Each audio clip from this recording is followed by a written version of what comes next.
इस तरह कितना बदलाव बदलाव आया इनमें?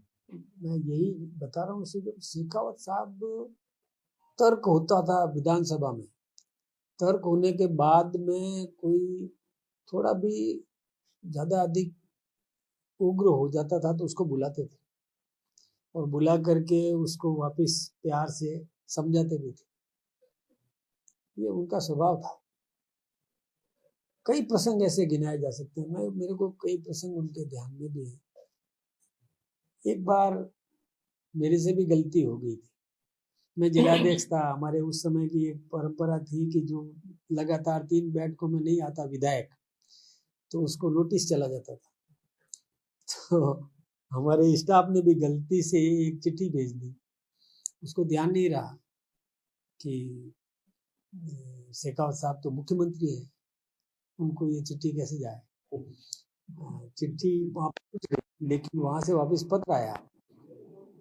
चिट्ठी ऐसे गई थी कि आप लगातार 3 बैठकों में अनुपस्थित रहे, भविष्य में आप अब अगली बार यदि अनुपस्थित रहे तो भविष्य में सूचना नहीं दी जाएगी।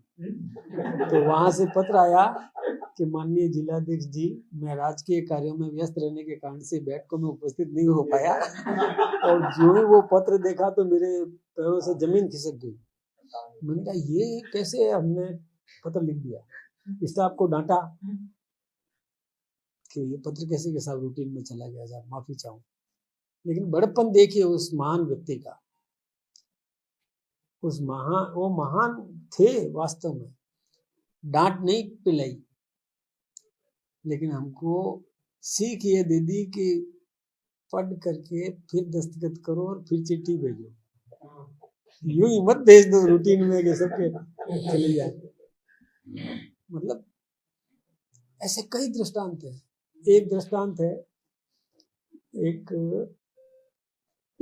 हमारे यहाँ प्रोफेसर केदार थे। आप जानते हो प्रोफेसर केदार गृह मंत्री रहे राजस्थान। वो किसी की चिट्ठी पर साइन कर देते थे। कोई भी आया पत्र देते तुरंत साइन करते। तो एक बार किसी के मजाक सूझी, वो कुंवारे थे, मजाक में एक पत्र लिखा, माननीय मुख्यमंत्री जी, आपके राज्य में बहुत अन्याय हो रहा है। कईयों की तो शादियां हो गई, कईयों की 2-2 पत्नियां हैं, मुझे अभी तक एक भी पत्नी नसीब नहीं हुई। और प्रोफेसर केदार ने साइन कर दिए। साइन करके और जब चिट्ठी शेखावत साहब के पास गई तो शेखावत साहब ने मंत्रिमंडल की बैठक में रखा ये विषय। भाई एक विभाग तो हमने बनाया ही नहीं। तो कौन सा कि प्रोफेसर साहब जरा पढ़ना। तो प्रोफेसर साहब देखते ही प्रोफेसर साहब की हालत खराब हो गई कि ये मेरे दस्तखत है ना। मतलब कितना नहीं शिक्षा भी दे दी कि बिना पढ़े साइन नहीं कर देंगे, रूटीन नहीं बनाए। प्रत्येक विषय में सीख देने को। हमारे यहाँ जब वो 2 बार पाली से विधायक रहे तो सौभाग्य ऐसा कि दोनों बार ही मैं जिलाध्यक्ष था पाली का।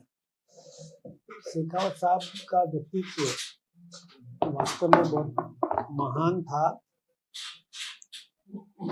उन्होंने हमारे पंडित दीनदयाल उपाध्याय जी के जो दिशा निर्देशन थे कि अंतिम छोर के व्यक्ति को किस प्रकार से मजबूत किया जाए, उस दिशा में उन्होंने बहुत अनुकरणीय काम किया। शेखावत साहब ने अंत्योदय योजना उन्होंने चालू करी।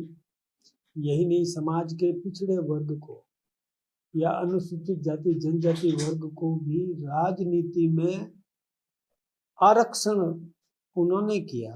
पंचायतों में,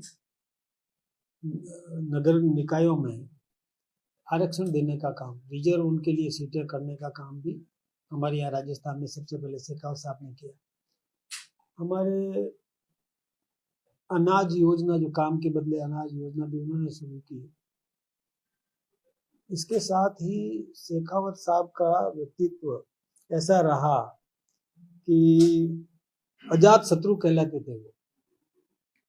उनका कोई दुश्मन नहीं था।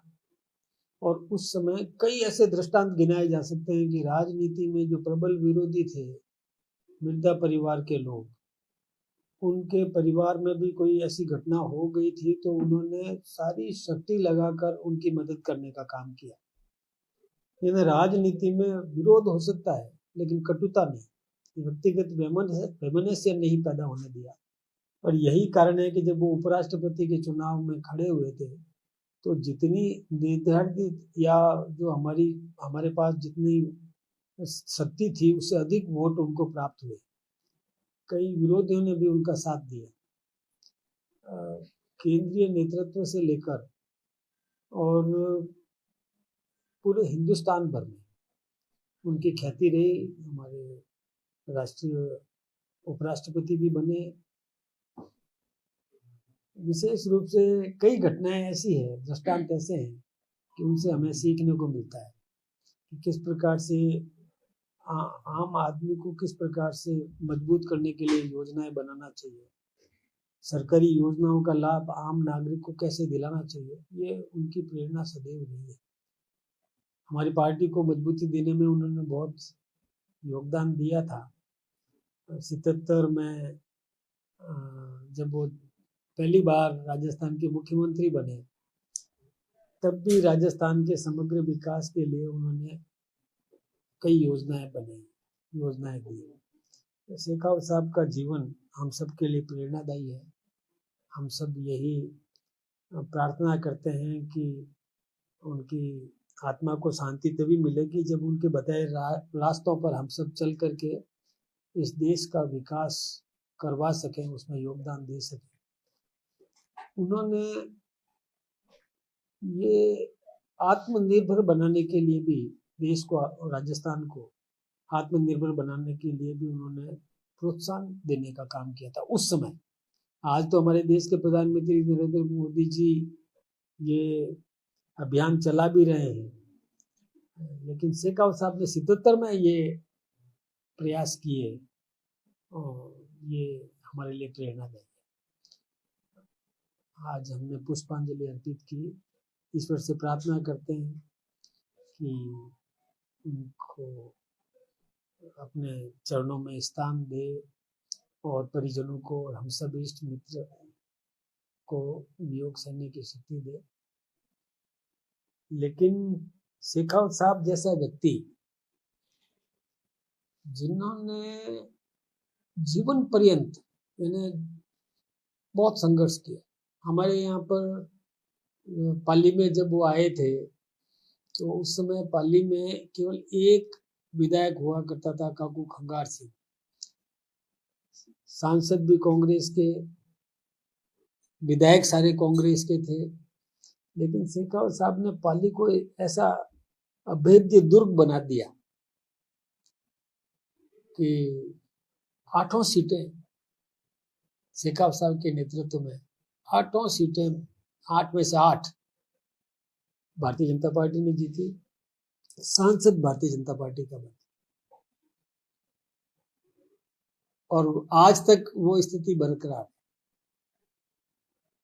आज भी और लगभग सभी सीटें हम जीत रहे हैं। उनके नेतृत्व में पंचायत, ये जिला परिषद के चुनाव हुए थे, 33 में से 29 सीटें भारतीय जनता पार्टी ने जीती। यानी अभेद्य दुर्ग बना दिया था पाली को। उसका तो खैर पूरे राजस्थान में उन्होंने काम किया।